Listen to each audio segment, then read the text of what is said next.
All right, today we are going to talk about one of the most common and honestly one of the most dangerous vulnerabilities out there, security misconfiguration. And look, this isn't about some super complex Hollywood-style hack. Nope.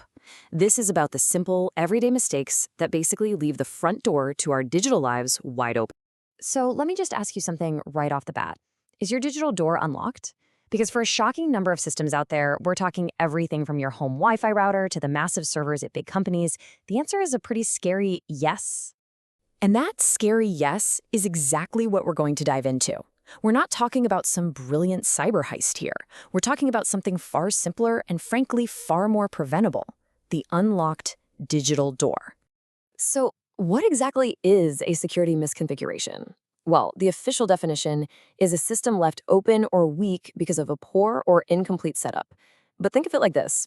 You go out and buy this amazing state-of-the-art security system for your house. It's got cameras, motion sensors, the works.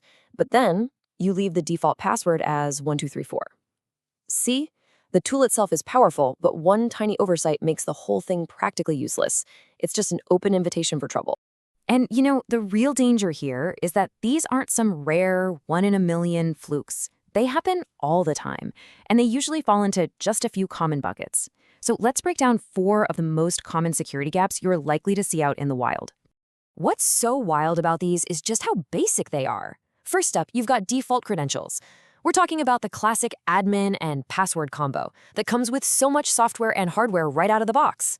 Attackers literally have lists of these and just run bots to try them on every system they can find. Next, verbose error messages. You know when a website crashes and it spits out this wall of text? If that text shows file paths, server details, or database info, you're not just showing an error. You're basically handing an attacker the blueprint to your entire system.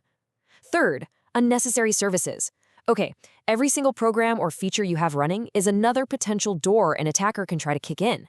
If you don't absolutely need it, turn it off. Otherwise, you're just expanding your risk for no reason. And finally, open cloud storage. This one is huge. It's the digital version of leaving your company's entire filing cabinet on the sidewalk for anyone to just walk up and rummage through.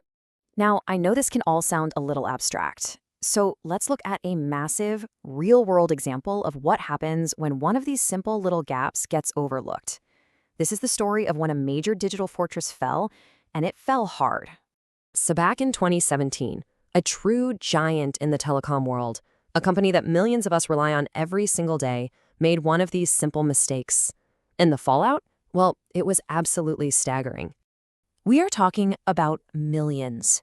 Millions of customer records exposed by Verizon in one go. And what was the cause? A third-party vendor had misconfigured a cloud storage server. It was exactly that open cloud storage gap we just talked about. They just left sensitive customer data completely exposed for anyone to find. And this is the part that really drives the point home.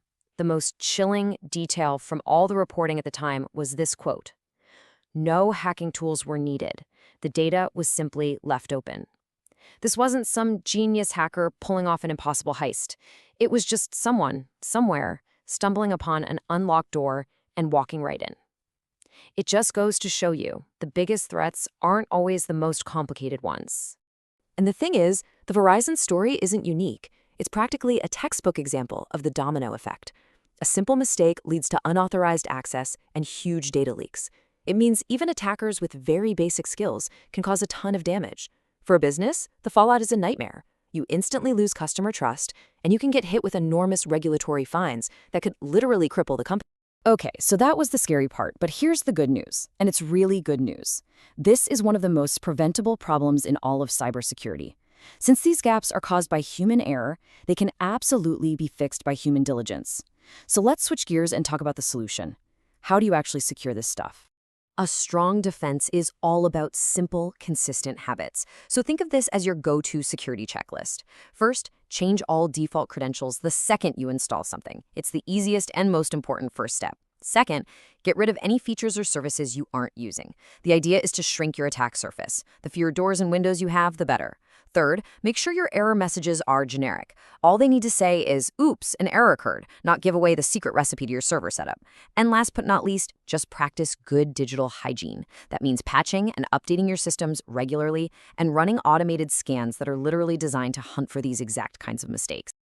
And all of that really brings us to our final and maybe most important takeaway. Security isn't a product you can just buy and forget about. It's an ongoing process. It's about checking the locks, closing the windows, and making sure your fortress is secure day in and day out. So I'll leave you with this question. After hearing all this, what's the first lock you're going to go check?